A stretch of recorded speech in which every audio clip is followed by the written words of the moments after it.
Kyle Richards is getting super candid about her separation from Mauricio. We have Teddy chiming in. We've got these new rumors about Dorit and PK living separate lives. And we're going to get into a bit of the Britney book because we're going to talk about It's Britney, bitch.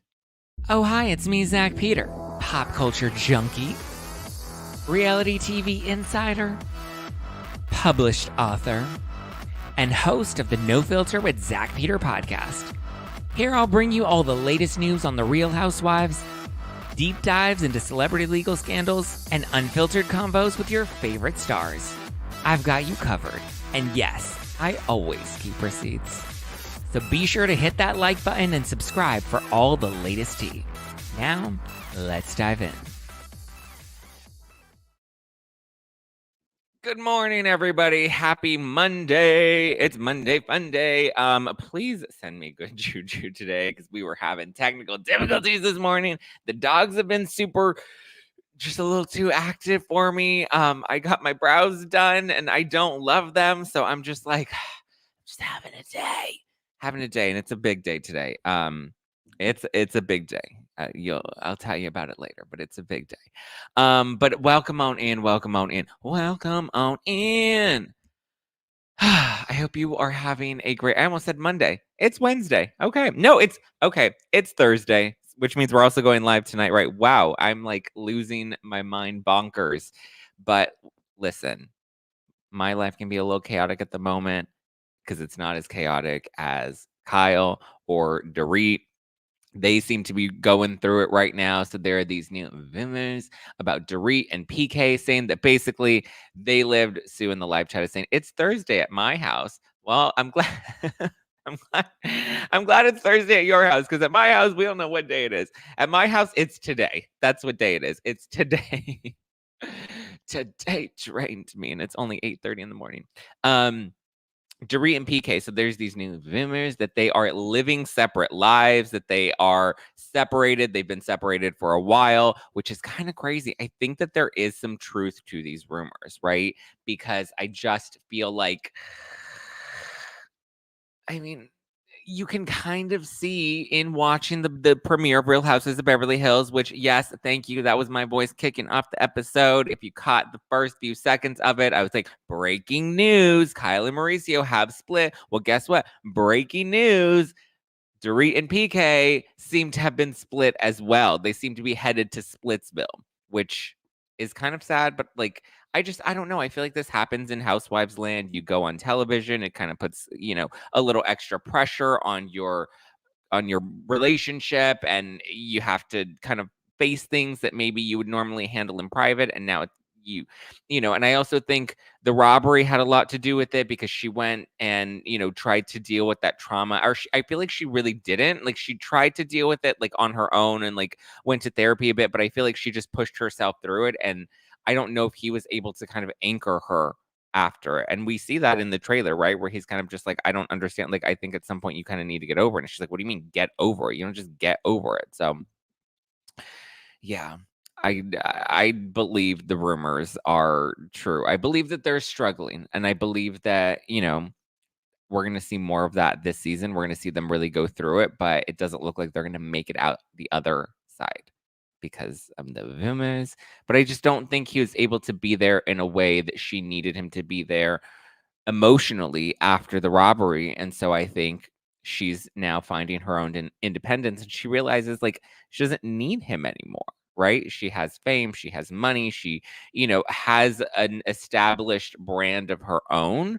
At this point, I'm not talking about the swimsuit line, but I'm just saying the brand of Dorit Kemsley. Like, Dorit Kemsley will continue to make her own money. She'll get booked, she'll get endorsement deals. Even if she's off the show, she'll continue to find ways to support herself. And I think when you're in a relationship like this, like with PK and Dorit, or even like Erica and Tom, when there's that power dynamic where one person has the upper hand and they're the ones that are making more of the money, you kind of feel dependent on them. So I think you kind of force yourself to push yourself to stay in certain situations or to work through things because you kind of know you need to stay. There's the love and there's the choosing to stay, but then there's also the like I don't know if convenience is the right word, but, like, the necessity of it, of being like, "What would I do?" Like, I would have to start all over and build from scratch if I were to ever leave my husband, right? Or if I were to ever leave this relationship, how would I do it on my own? And so I think that was the case with Dorit and PK, and now she's in a different place where she doesn't need to put up with that, and she can be her own, support because she can provide for herself now, and she doesn't need to stay. So I do think, though, it's interesting that Erica kind of predicted this at BravoCon a year ago, and I think it obviously struck a chord very hard with her because I think that there were already cracks. And I think, like I said, we're going to see that play out throughout the season of Real Houses of Beverly Hills, which the premiere was great. I was actually very happy with the premiere. I thought that we had the women coming back together. There wasn't high drama, but I liked kind of seeing a little bit more of Erica's vulnerability. I know there was a scene with her and the empathy, and she's talking to the therapist, and she's saying she doesn't know what empathy is. I think she does know what empathy is, but I think sometimes we put a little pressure on, like, what is empathy? How am I supposed to be empathetic, especially when you're judged for being too cold or too icy, right? Um, Sutton got a horse. Good for Sutton.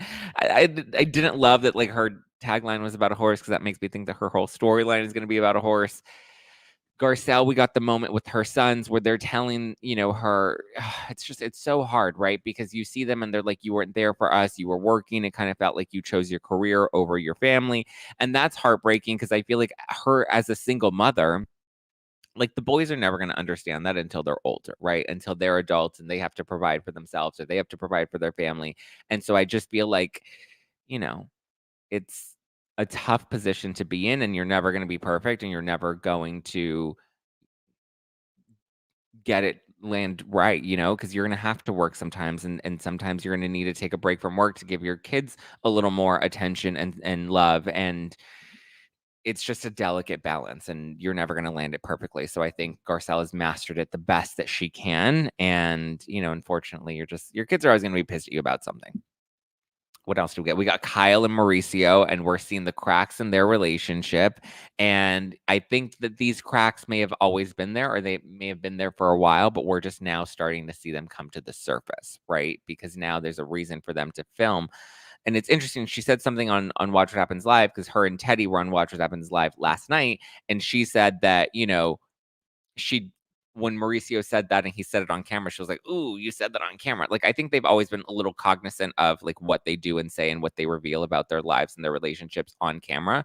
But I think in this sense, we're really starting to see those cracks. And I think because of how we know things end, we're going to continue to see those cracks continue to surface on the show. Because now I think the producers are going through every little bit of footage from the season, and they're going to start to really look at those and highlight them and bring them to light. What else we have? Okay, so let's talk about her appearance on Watch What Happens Live, because she's finally addressing the separation from Mauricio. So she says that yes, they are still separated. They still live in the same house. They technically live together, but they don't stay in the same room. She says that he stays in the primary bedroom and she now stays in one of the guest rooms. And she's like, "Well, I couldn't put him in the guest room because it has, like, pink velvet and there's, like, a closet with glam." And so she is definitely they're definitely not together, but she says that she's the one that initiated the separation. She's the one that asked for it, and I think it is because maybe he's not emotionally fulfilling her. She talks about Alison Dubois, because remember the e-cigarette, she's like, "Your husband will never emotionally fulfill you." I don't think she I don't remember Allison saying that they would never divorce, that she wasn't gonna divorce her husband, her Mauricio, but I think she said, like, "You guys are not gonna be happy once the kids get older and they grow up. He's never going to emotionally fulfill you." And I think that that's true, and I think that's what we're seeing now. I think that's, Kyle going sober, I think is definitely a big piece. It's provided a little bit of clarity, and she's really starting to look at what the rest of her life is gonna look like. Um and so she also talks about the Morgan Wade of it all. And she says that they're just friends. Like, she finally addressed it and, like, really talked about it. And she's like, "We're just friends. We're super close. I'm super close with all of my girlfriends." I do think what Mary, who was on the show yesterday, what she said about Mary Payne Gilbert, what she said about why did I just lose my train of thought? Oh, she said about the age difference because we realize Morgan Wade is 28 and Kyle's in her 50s, in her early 50s. I do think that that's weird, and I do think that that is strange, and I'm confused as to how we have a good friendship with somebody that's that much younger. Like how, like what do we talk about? What are we relating on? Like you know, do you have the same interests? It's a little strange to me. It's such a big age gap. It's just a little weird. But Teddy's also younger, but Teddy's not that much younger. She's in her 20s. Like, how do you relate how are you in your 50s relating to somebody in their 20s? It's just strange. It's very, very odd to me. She could be her mother. But wow, Kyle's actually older than my mother, and I'm 30. So yeah, she could be her mother. It's just it's I could never imagine myself being like BFFs with somebody that's like 50. It's just bizarre to me. But she said that the breakup news or the separation news was initially tough on the kids, that at one point they didn't even want to leave the house, because then all of their phones are blowing up and they're getting bombarded with questions. So she says that she was taken aback. Oop, sorry. My friend Steven's calling me, and we're live on the YouTube right now. But anyway, so she said that the family took it really hard. The kids took it really hard. She then gets into Mauricio being spotted with his Dancing with the Stars partner, right? Because we saw the photos that TMZ revealed that they went out to a sushi dinner and then they're holding hands and they're cuddly, right? And she's like, she said that she was very taken aback by it. She said that she was very hurt by it. She said that she was very like, she seems to think that I think her gut is telling her that there's something there and there's something to it. And sorry.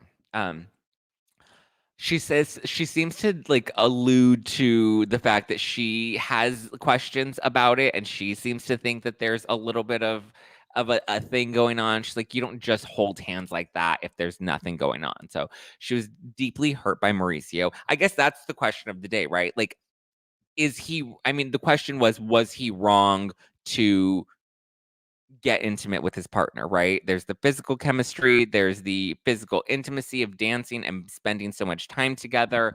And like it was natural, and he's separated. So he's not together with Kyle. So part of me was like, you know what, Mauricio, you do you. But now I'm like, does she have a right to be upset about this though? I mean, if she's the one that initiated the separation, if she's the one that wanted to take a break, and they've now been on a break for a good minute, let's say at best a good 6 months, right? I think it's probably been longer. I think they've been separated maybe for almost a year now. At least all throughout. Well, I don't know, at least a good 6 months. We can say that that's fair. Separated for at least solid 6 months. We know that it's been over a year since she went sober. It's been over a year since she's been friends with Morgan Wade. I'm gonna make you fall in love with me. Well, I mean, Emma, his dance partner, is making him fall in love with her. Okay, but the question is she entitled to be upset about this? I think she's entitled to be hurt by it because she obviously loves Mauricio. Well, listen, even when you break up with somebody, right? If you've been together for a really long time or you just had a really special bond, seeing them with somebody new just in general is always going to hurt. It's always going to sting. It's never going to feel fun. So I don't know.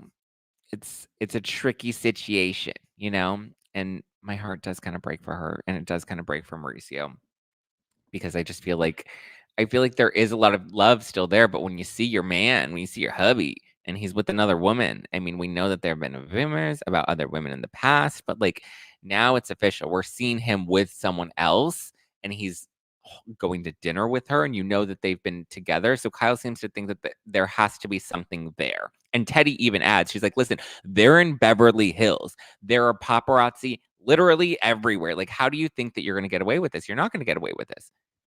You just can't. Like, she's like, it's not like you're in, Oklahoma where there's no paparazzi. You're in Beverly Hills. You're going out to a sushi restaurant. Obviously, the paparazzi were already photographing them earlier in the night because Backgrid had the photos of them going to dinner. So you have to kind of be into, especially with all the attention with their separation, that like it's natural, that there's going to be that interest. But very quickly, I just want to shout out my pals at HelloFresh before we get more into the Kyle and Mauricio of it all. Because even though fall can feel jam-packed, HelloFresh makes whipping up a home-cooked dinner actually pretty doable with quick and easy options, including their 15-minute meals.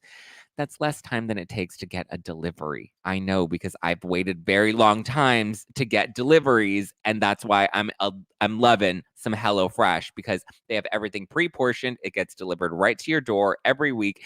It's a no-brainer. We all know that HelloFresh takes the hassle out of mealtime, but did you know that it can also save you some money? HelloFresh is 25% less expensive than takeout, so that means that you can get an easy home-cooked meal on the table and more money back in your pocket. I whipped up some yummy, delicious salmon last night. Ooh, I felt so good. I was like, yes, I got all my things here. It was a quick and easy dinner that I was able to just whip up on the spot. And I was very grateful that HelloFresh makes my life easier. They even have limited edition add-ons so you can get in the HelloFresh market. I'm talking apple cider cake with some caramel sauce, mini pumpkin cheesecake if you're feeling like a pumpkin spice moment. I love getting my HelloFresh box, all my meals preset, ready to cook. If you guys want to give them a try, go to HelloFresh.com/50nofilter and use code 50nofilter for 50% off plus free shipping. That's HelloFresh.com/50nofilter and use code 50nofilter for 50% off plus free shipping. Give America's #1 meal kit a try today. Ooh, look at we just got a Carrie H said looking fresh and beautiful. Thank you, Carrie H. And she sent a lovely super sticker. That means so much, Carrie, because I'm not feeling fresh and beautiful today. I'm feeling just a little insecure today. So thank you for the love, my love. Thank you. I feel, you know, I feel puffy. I feel like I'm 20 pounds heavy. I don't know what I'm feeling. I think I'm just nervous about today, but it's okay. Get ready, guys. Next week will be a good week. Okay, what else do we want to talk about from Kyle? We'll get into the Britney book in a second, but um Kyle's and Teddy both said that they were unaware of the rumors about Dorit and PK living separately. And interesting, Teddy seemed to throw a little shade at Sutton because Sutton came up a couple times, and you can tell that, like, clearly, Kyle and Sutton have their issues this season, and clearly Sutton and Teddy have had their issues in the past. But I just feel like she was really coming for Sutton. She was saying that she doesn't really trust Sutton because I guess Sutton always stirs the pot. Sutton's messy. Sutton is definitely making Beverly Hills interesting because she just is so messy. And I low key love it. I've always low key loved Sutton, even though people thought that I was not a Sutton, like that I turned on Sutton because I was defending Erica, which was even like you can defend one housewife and that doesn't make you anti other housewife. I've had Sutton on this show. I don't need to defend any of that. Like I've always loved me some Sutton. She's messy. She's a great housewife. But when it comes to Teddy, she threw a little shade by saying that Sutton always carries vodka in her purse. And I'm just like, why are these girls always shading Sutton and her drinking? Listen, I don't have a purse, but I am always stocked with vodka. Storm Dora said, notice Josh and Sutton's pick on the show. Yes, Josh. Yeah. When we watched the premiere, because I had the screener and we watched it a couple weeks ago. And first my voice came up and I was like, yay, look at that's me. And then his picture came up and we were like, oh, look at there's you. And so that's probably why we liked the episode a little extra because we were both in it. But yeah, Teddy definitely threw some major shade at Sutton and the vodka that she carries in her purse. So I don't know if that's true, but listen, I can appreciate a good drink. I ain't mad at it. Get a girl, get a girl to the front, to the right, to the back, girl. It's your night. I know he thinks you're fine and stuff, but does he know how to wind you up? I think that after the premiere, though, I think the season. So, what are my predictions for the season? I think we're going to see Dorit and Kyle's marriages really kind of struggle, and we're going to see cracks in those relationships. I think now that we know that there are cracks in those relationships, that it'll get heightened as the season goes on. I think Kyle did clarify that. Kyle did clarify that that she gets annoyed that everybody thinks that her and Mauricio are doing this for a storyline. She's like, that's absolutely not true. I'm not doing this for a storyline. Like, that's annoying. Like, who would even Andy was kind of annoyed with that. And I agree. Like, I've always said, I don't think that people do these things for storylines. Like, I think they happen to sign up for a reality show and then their lives happen to just play out the way that they do. And it's tough sometimes and it sucks. And you just kind of have to live your life and navigate through it the best that you can. So we'll see. We'll see what happens. But I think we'll see their relationships go through. I think we're going to see Dorit and PK move further apart. We're going to see Kyle and Morgan's friendship a lot more. I think that they're friends. I think after seeing her on Watch What Happens Live, I don't think they're scissor sisters. I don't think they're long lost sisters. I think, however their friendship came to be, I genuinely believe that they are just friends. So I think she needs a good, like, emotional companion. So the rumors. Can we please talk about the rumor about PK getting a DUI with another girl in the car? Yes, Alyssa. So I did hear the rumor, and that's where I think Teddy brought up the Sutton drinking thing, is because the rumor was that when PK got his DUI, that there was a woman in the car with him. I don't know where that rumor came. I think it came from that Swamp Thing, Dana Wilkie. I think she's the one that kind of put that out there, but I mean, we all know she lies. Low budget, low budget, low budget. But so Teddy said that she read the actual police report, and in the police report, they said that it didn't say that there was anybody else in the car with him. It said that he was solo. So unless she no, she couldn't. I was gonna say unless she dipped out and called herself an Uber, the police report said that he was by himself. So I think, I don't think that that's true. I don't think that he was with another woman. But I mean, I don't know. He does. I mean, if he has been living in a hotel, and we know that he's been going back and forth to Europe, and so maybe, maybe there's somebody in Europe. I don't know. Do we think PK would cheat on Dorit? Men do it all the time, right? I I don't want to say I wouldn't be surprised because I really like Dorit, but I don't know. But no, I don't believe that rumor is true. And Teddy confirmed that on Watch What Happens Live last night, that the police report says that seems to debunk that theory.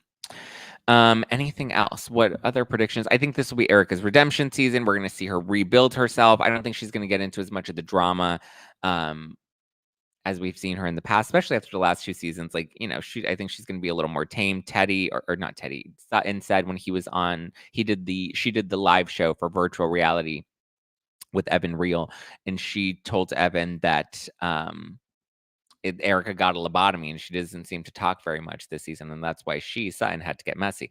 Well, shit, she had to defend herself for 2 seasons. Like, give the girl a break, right? But yeah. So I don't think that those rumors are true, but I do think that they're living separate, and I wouldn't be surprised if he did have a side piece. So those are my thoughts. Should we talk about the Britney book? It's Britney, bitch. I'm halfway through the book, so I'll do a halfway recap. We're just going to get up to, we'll talk about Justin Timberlake, and we'll talk about K-Fed, because that's mostly what we get into. I got to the part where she shaves her head. So we're going to get up, which I think is a fair place, because it's going to talk, the first part of the book is all about her career and, the trials and tribulations in her career and in her relationships, before we get into, after, because when she shaved her head, that's when, people started to think that she went crazy, and that's the conservatorship and all of that messiness. So we'll get into that messiness next week, but we'll talk about the Britney book, at least for now. So she does, I'm listening to the audiobook as well. She doesn't read her own audiobook. She does an intro at the beginning, and she basically says that she's like, it's just too traumatic for me to relive a lot of this stuff. So, which did give me a little bit of hesitation, because I was kind of like, why? Like, you didn't read. Oh my God. Sorry, guys. My phone is blowing up right now. She says that she doesn't read back the audiobook, and somebody else wrote the book for her because she had a ghostwriter, which makes me a little iffy, right? Because I'm like, then how much of this can we really verify? Or at least that's what I was thinking going into it when we started the introduction, and you hear her talk about how, she's, I don't know, I don't really remember. The first part of the book was actually pretty boring, I'm not gonna lie. The first few chapters, she talks about her grandparents and her grandpa, and her dad is an alcoholic because he had a traumatic childhood, and so her grandpa was ruthless and toothless, and her dad became a really ugly, violent alcoholic. She grew up in the South. She loved growing up in the South. She loved her great grandmother. Yeah, she's really close with her brother. She is, and then that was the other weird part of the beginning of the book too. She talks a lot about not just her grandparents, but like the early phases of her parents' relationship before she was even born. So I'm also kind of just like, you're retelling stories that I'm sure you heard, and then a ghostwriter is writing this, and then somebody else is reading it. That it just was like, even real writers have ghost writers. I'm sure it's legit. No, I get that, but my thing is, after all the trauma that she's endured, and with clearly there's a little bit of some some mental health issues that she's struggling with lately. I don't think that there's any way you can't struggle with that, right? And so I feel like, especially after everything she's been through and being a child star, and I'm not like trying to drag Britney. I'm just trying to be like, we need to be honest about like what the situation is, with when it comes to Britney. And I have a lot of empathy for her, and my opinions change a lot getting later into the book because she is so vulnerable and she is so raw. But I do have concerns if there are other people, only because I've written 4 books that, like, I remember writing my book and there would be editors that would try to change things, or they would cut things out that I thought were really important context to certain stories. And, you don't have full control over, what the final publication is, for the most part. I think maybe sometimes they wanna punch things up or make things sound a little more salacious, but if you're not willing, like, when you write a book, you have to go through it several times, like 11 rounds of redos and edits that, like, sometimes, you put something out and you tell a story and then you reread it, and then other pieces of your memory come back, or you're like, "No, I actually, in rereading it, I think I'm looking at it from a different lens." That it was a little concerning knowing that she didn't read the book back, that she kinda just put it out there, which makes me a little concerned about how much fact checking there was or wasn't, especially when she's talking about like her parents' upbringings. But anyway, like I said, the first like 7, 8 chapters were boring because all they talk about is like her childhood, and then she joins Mickey Mouse Club, and she hangs out with Christina Aguilera, and she hangs out with Justin Timberlake and Ryan Gosling, and then she was on Star Search, and she wanted to be a star. She always knew that she wanted to be an entertainer. She always knew that she wanted to put on a performance. All eyes on me in the center of the ring, just like a circus. I've been listening to a lot of Britney lately, and I've been loving it. She said that she wanted to be a star like Madonna. She seems to really look up to Madonna a lot in the book. She speaks very highly of Madonna, again, at least until chapter 25, the first half of the book. She was excited about the Mickey Mouse Club and booking that gig. She says that when she was young, that her mother would allow her to drink daiquiris and White Russians. And I know a lot of people are giving her mom shit for this, and I get it. Like, she's young, she's a teenager, we shouldn't be allowing our kids to drink, but at the same time, I think a lot of parents do that. A lot of parents are like, as long as you're here and I can monitor it and I can monitor you drinking, it's fine. And my interpretation of now not just getting that piece from the headlines, but actually getting it from the actual book, it doesn't seem like Britney had an issue with that. It seemed like she enjoyed being able to bond with her mom. That was a little concerning as a mother for her mom, because it's like, ooh, this is how your daughter feels connected to you, is you guys are acting like friends and you guys are drinking together. Like, to me, that was a bit challenging. So we're going to get into some of the headlines. So this is one of the headlines about how her mom let her drink when she was younger. It didn't seem like Britney was that bothered by it. Again, it's not great that your parents are giving you alcohol at such a young age. She was like, what, 13, 14 at this point. But she says that she was very grateful to have those special moments with her mom. She said that they had a lot of fun. They'd even dress up Jamie Lynn like a little baby doll when she came. They wore makeup and smoked cigarettes, and she drank as a teen, and she loved her cigarettes. She loved to just rip into a good cig. But she said that the cigarette part she hid from her mom. Her mom was fine with the drinking, but she was like, I'm not going to let her know that I'm a smoker. I'm a chain smoker. But yeah, she said that she tried to hide it from her mom. She was also a terrible liar. She said that she was drinking and smoking, and she was just super precocious. And then she talks about losing her virginity to her best friend. She liked him. She had a big crush on him. He was a bad boy. She loved to be attracted to the bad boys. But so she talks about losing her virginity as a teenager. I think she was 15 at the time when she lost her virginity, which goes against like the image that they were putting out there. Oh yeah, they smoke Virginia. She likes Virginia Slims. That's what she would smoke. But she talks about losing her virginity, and it sounded like it was special, which good for her. Nobody really has a good losing their virginity story, right? It's always awkward. It always hurts. Something's always weird or off. And I'm glad that she was able to drink her daiquiris and smoke her Virginia Slims and have sex with her best friend. And it was great. Good for Britney. She was living life and doing the damn thing. But then we get into her music career because then she is ready to become a star, and she knew what she wanted, and she was ready to just keep her eye on the prize and go all in. And she was very ambitious. I was actually pretty impressed with her work ethic. I didn't know much about Britney other than tabloids, headlines, and, obviously the music. But she talks about how much she loves dancing. She talks about the Baby One More Time music video and how that whole concept was her idea. Her team wanted to do something completely different, but she was willing to take risks, and she was willing to just kind of really follow like what her vision was, because she said that at that point she was new and she was still anonymous, that she wasn't expecting her career to blow up the way that it did as quickly as it did. And then she dropped her Baby One More Time single, and that's when her career really took off. And she went on tour with NSYNC, and that's when she fell madly in love with Justin Timberlake.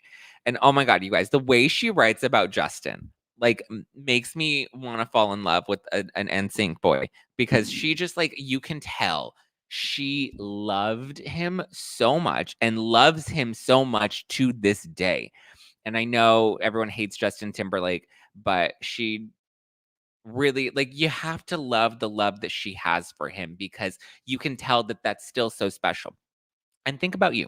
Think of your first love, or that one person that just really left a good impression on you, in that like love wise.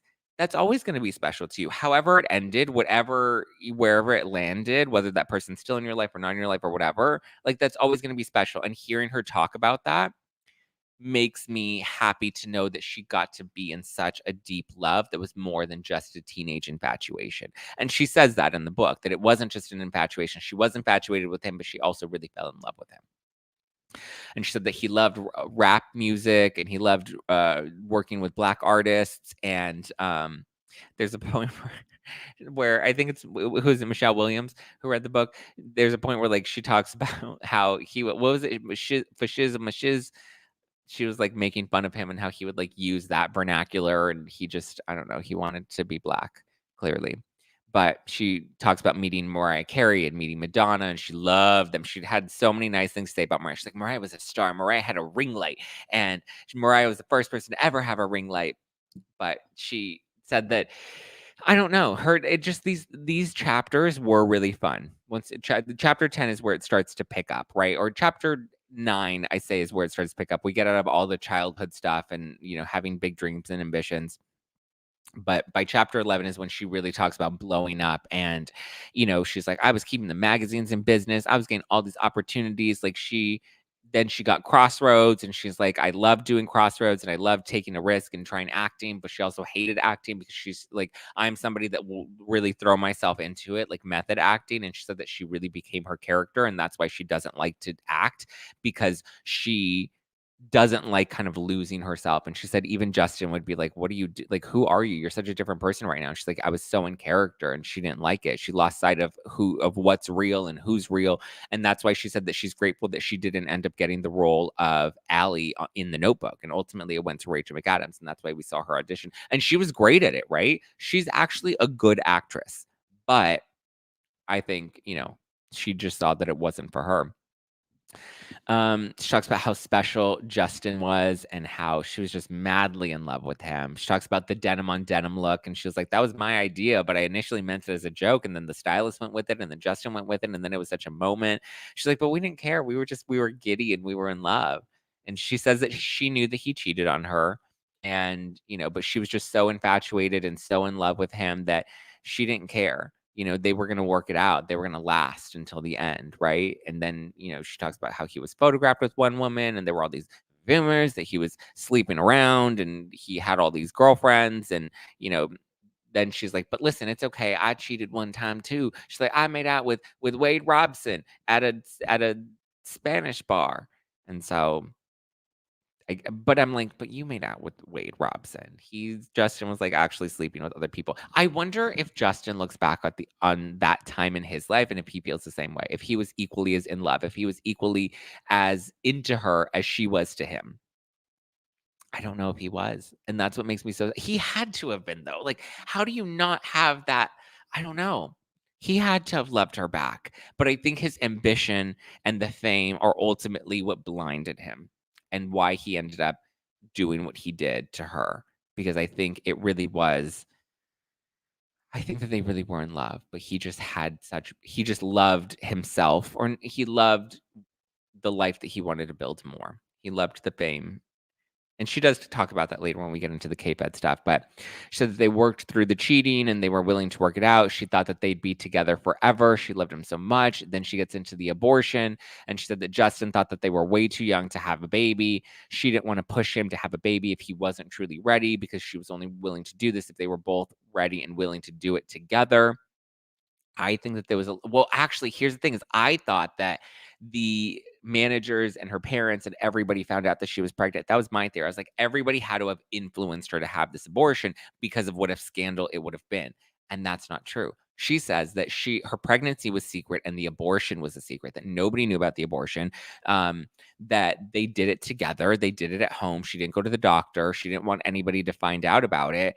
And she said that, she'd never have an abortion on her own, but she did it because, her and Justin just weren't ready. And she felt, I don't know if confidence is the right word, but it seems like she was like, okay, this is the decision that we're making. We're going to have an abortion. But we're not going to tell anybody because we don't want it to get out there and we don't want it to be a big spectacle or whatever. So she had the abortion at home and she said that, after she took the pills, that Justin laid with her and he played his guitar to try and comfort her. And like he, was there with her and they were able to like bond in that moment, which it just, I don't know, it kind of makes me sad. It's like, it's hard because you hear the way she talks about Justin and then you're like, well, how are we supposed to be mad at him? Obviously he did, well, we'll get into that, but he did some really terrible things to her. But she said that after that, he started working on his next album. And in working on his next album, that's when he started to become really distant. And she says as much as he hurt her, that she still loved him so much. He broke up with her via text message. And she said that she would just sob. And she was so heartbroken by it. She was in such a deep depression. It devastated her. She was just in Louisiana trying to isolate herself. And he ended up flying to Louisiana and writing her a handwritten letter that he personally delivered. And she said that he ended that letter by saying, I can't breathe without you. So I'm thinking, he had to have loved her. I think maybe there was a bit of ego and he was resenting how successful she was becoming. I don't know. But she said that the letter didn't even bring her any sort of closure, that she felt like she was suffocated after their breakup and after, she was no longer with him. Because like he said, I can't breathe without you. And she said, I felt that same way. And now without him, I'm suffocating. Then we get into chapter 14 and she was like, listen, even though I was broken up, I had contract obligations and I still had to work. And so that was a big ... I do like that she talks about the letter, though, because again, in the press, we just hear that he broke up with her via text, and that's all we get. We don't get the context of like, no, he ended up flying to Louisiana and handwriting her a letter and whatever. And so it does seem like he didn't want to hurt her. And she writes in the book that she thinks part of the reason he became distant in writing the new album is because he realized he was going to have to hurt her in promoting the album, because ultimately he tarnishes her reputation and makes her out to be like this, this slut pig. She says that his family became her family. So when it was time to like celebrate the holidays without him, that it was hard because now she had to celebrate with her family. She's like, I don't even really like my family. And then she does not like her little sister. She called Jamie Lynn a little bitch. She's like, Jamie Lynn is such a little bitch. And she ruled that house and she was such an ungrateful brat. And I bought her a house and she stole my goddamn house. No, she didn't really say that, but she really came for Jamie Lynn in the book, and I was like, wow, you called your sister a little bitch as a little girl. Okay, get it, girl, get it, girl. But she talks about Justin releasing his new music and the Crimea River music video coming out, and she said, he used her, and even though he used her to make that a success, he failed to mention all the times that he cheated on her. So she's like, bitch, cry me a river, right? You're gonna act sad that I cheated on you. You're gonna act sad that I kissed Wade. You were over there, screwing all the Spice Girls. So she said that was the culture, though, that at that point you paint the woman in a bad light, and that's just what it is. The man gets to get a break, and he gets to live his life however he chooses to live his life, and it's fine. But she said that she's grateful that he spoke about her in a sexual way. She's like, because it broke my virgin image. I was finally able to talk about the fact that Justin and I did have sex, and that I'm a woman that has sex. She's like, I've been having sex since I was a teenager, and I wasn't allowed to talk about that because I was supposed to have this good girl virgin image. And at least now I could be more of a bad girl. I can be who I really am without people judging me for it. But she says that, you know, she didn't like that he made it out to be like she was a cheating slut, not just, a little slutty, but she was a cheating slut. And she started to believe that, she was the bad guy in all of this because that's the way that Justin positioned it. That's the way the media was positioning. She's like, at some point, I started to believe that story that I was the bad guy and I was the one that was deserving of all these terrible things. And then she talks about how Justin hooked up with 15 to 16 girls right after the breakup. And she's like, I couldn't even look at anybody. But then she found Colin Farrell. And she drove right up to the set of his movie and she approached him. And she said that they had a 2-week brawl because it was just the Colin Farrell of it is kind of fun too. She's like, it was fast and furious, like Shannon Bedore ripping down the streets of Newport Beach, right? It was crazy, but she loved it. He took her to a film premiere. And she wishes that there could have been something there, but I guess there just wasn't. She doesn't really talk about why or how it ended, but she called it a 2-week brawl, which means there were probably a lot of highs and lows. And when you have all those highs and lows, it's usually not sustainable. She talks about Madonna, really looked up to Madonna a lot. She says that Madonna was a great mentor, pushed her out of her comfort zone. She's very grateful for her. She loved that Madonna did things on her own terms, in her own way, and that inspired her to be more like that. She's like, Madonna demanded power, and she got power. She talks about the Diane Sawyer interview. And she talks about how harsh that was because Diane asked her about Justin, and that was the interview where she started crying. She's like, I wasn't even doing many interviews at that point. I didn't want to talk about Justin. Anytime his name came up, I would just bawl and cry, and it was so hard. And that interview was so harsh because she kept throwing these hardball questions at me. So she said that she felt like she'd been exploited. She talks about living with Paris Hilton or living it up with Paris Hilton. She said that Paris was a big support system for her at this time. So she said that Paris is just somebody that she was able to be herself around and she felt very free around. She talks about marrying Justin Alexander in Vegas. Remember the 55-hour wedding? I mean, listen, she's a little ruthless and toothless here. She's like, listen, we were not in love. She's like, I want to make it very clear. I was not in love. I was just drunk and horny and bored. And I was like, okay. She said that he was a childhood friend and he was her best friend, and that, they were having a moment. They were living life. They were doing the damn thing. They were drunk in love or drunk. They weren't in love. She said that it wasn't love. She was like, we just did it as a joke. We were like, we're bored and we're just like, let's get married in Vegas. And so they went and got married in Vegas. And she said that they had to immediately get it annulled because her family was so upset. They immediately got involved. Like, you are not marrying this man. You're going to have to get this annulled. And she said that she was kind of upset by that. She said that she thinks that they may have been motivated by the fact that they were all financially dependent on her. I think there may have been an element of like wanting to protect her too, right? But she's like, I like that I married him, and I wish I could have seen that through on my own because, I mean, listen, maybe it could have worked out, maybe it would have worked out. I don't know, but I just think, Britney definitely was not upset about marrying him, and but I get the financial interest, right? If you're like, this is your husband, there's no prenup. Like, I understand all of that side of stuff, but at the same time, yeah, she only married him for 55 hours. Then we get into K-Fed. And she loved K-Fed. Okay. Let me tell you that. I didn't realize how much she loved these men. It sounds like when she loves hard. So she says that K-Fed was steady. He was strong. He was a comfort. she said it was absolutely not lust, despite how much people judge their relationship. It was not about lust. She said that he would just hold her and that he was so intimate and she felt safe with him, you know? She didn't know he had previous kids. First red flag, right? He didn't disclose that up front, so she wasn't happy about that. But she brought him on tour with her and they just continued to really hit it off. She asked him to marry her. He said no. Then he asked her to marry him. She said that touring was kind of hard though, because she was still grieving the loss of Justin, um, or the loss of her relationship with Justin. She thought that Kevin would give her stability, and he kind of did, so that nobody wanted them together. Nobody wants to see us together, but it don't matter. No, no, no. She talks about Jamie Lynn, and she talks about she said that nobody wanted them together, but because eventually she does marry him. We know that. And so she said that marrying him gave her power, because she's like, nobody wants me to marry this man, but you know what? I love him and I want to marry this man and I'm going to marry him. Period. End of story. Dot. Madonna would be proud. And she said that after marrying him is when she really wanted or started to take control of her life. And she fired her team. She got new managers. She took some time off from work. And she like really, seemed to be interested and invested in this marriage and in being not just his wife, but like the mother of his kids.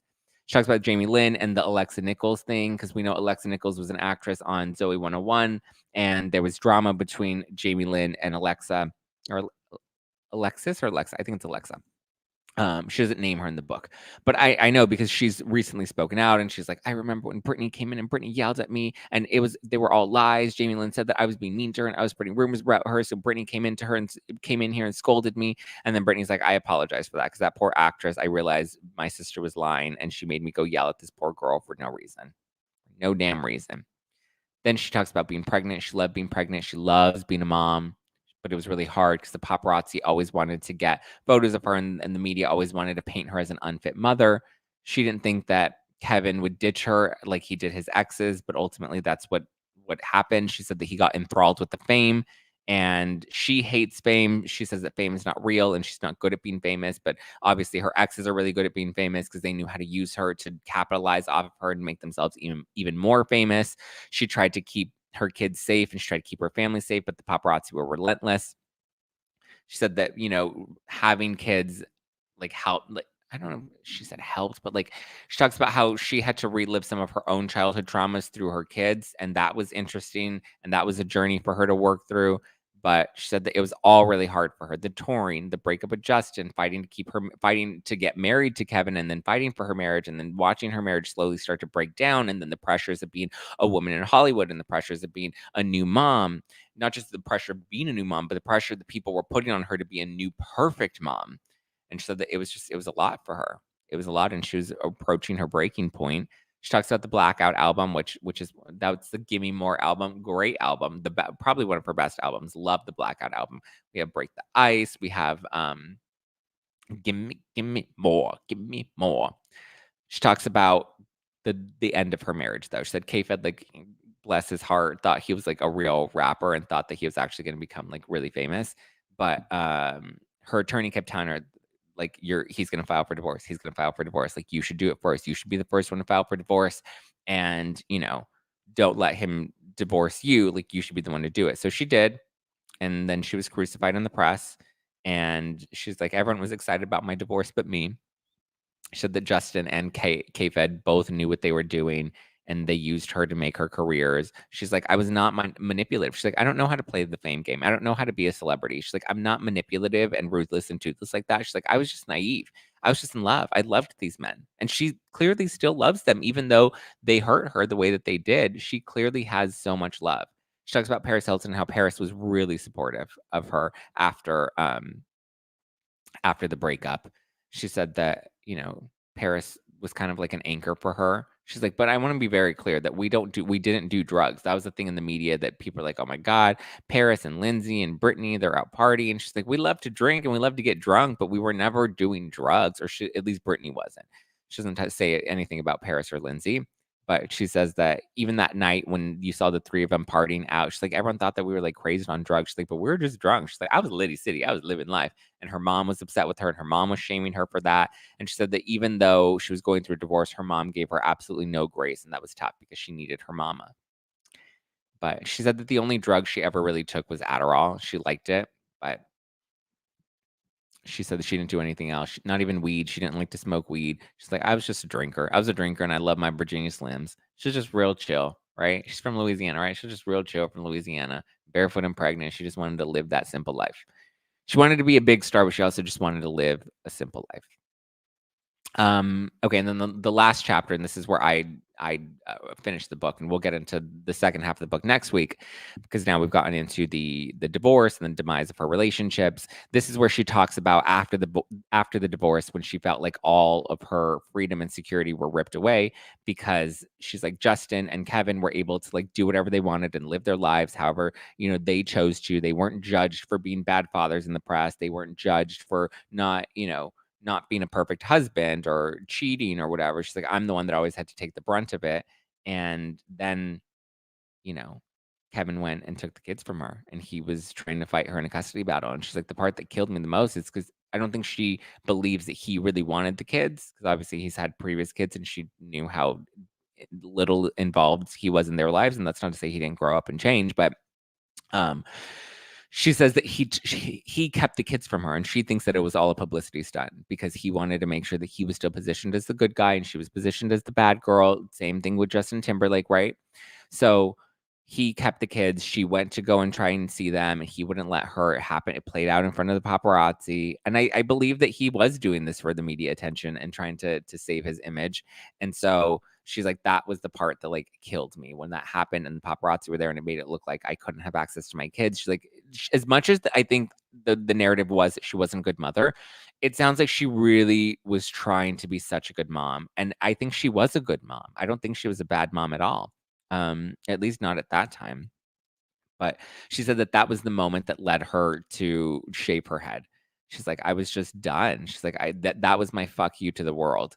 She's like, I was grieving my kids being taken. I was grieving everything that I hadn't been allowed to grieve. My relationship with Justin, my lack of power and control in my career, my relationship with Kevin, the fact that these men have betrayed me. She's like, there was so much, not being a perfect mom and trying to be a perfect mom. And so it killed her. She's like, that was shaving my head. Everyone thought that I went crazy. She's like, but I didn't go crazy. That I was just saying, fuck off. Fuck off, is what she was saying to everybody. So she's like, but I want to be clear. I was not going crazy. I was not having a mental break. Maybe she did after, but she said, like, in that moment, this was just her way of being like, you know what? Screw this. Screw you. You want me to be pretty? You want me to look like this? You want me to do this? Like, I'm not doing it anymore. I'm done. And done she was. Well, there you go, guys. We talked about Kyle and Mauricio. We talked about Dorit and PK. We talked about Britney. It's Britney, bitch. So, yeah. There we go. That's what we got. That's what we got. Thank you guys for joining me live this morning, or for just joining me on a lovely Thursday. Today is Thursday, right? I keep thinking it's Wednesday. It's not Wednesday. It's Thursday. Oh my God, my brain is all over the place this week. My schedule is just crazy, and I'm trying, you guys. I'm trying, and I'm loving it. My life is a roller coaster right now, and I'm loving every fucking second of it, and I mean that from the bottom of my heart. I'm so booked and busy, but so in love with it. I wouldn't change anything, to be honest. But thank you for giving me a little grace when I get a little cuckoo crazy. But I love you guys. Have a wonderful rest of your weekends. I will be live tonight to tape our YouTube members only bonus episode of No Filter Plus. Will drop on the podcast on Friday. So if you're subscribed to No Filter Plus, you get your bonus episode every Friday. So yeah, get ready for that. I'm probably gonna have some good tea to spill. I actually think there's something that I'm going to tease in the No Filter Plus bonus episode on Friday. A little bit of tea that I'm going to spill. Still uncertain if I'm going to name some names, but anyway, we're going to tape that tonight on YouTube, so you can become a member of the Zack Pack on YouTube, or you can subscribe to No Filter Plus for your bonus episode. Follow me at Just Plain Zack all over the internet. Follow the podcast at No Filter with Zack, and have a great weekend, guys. Love you, man. Ciao for now.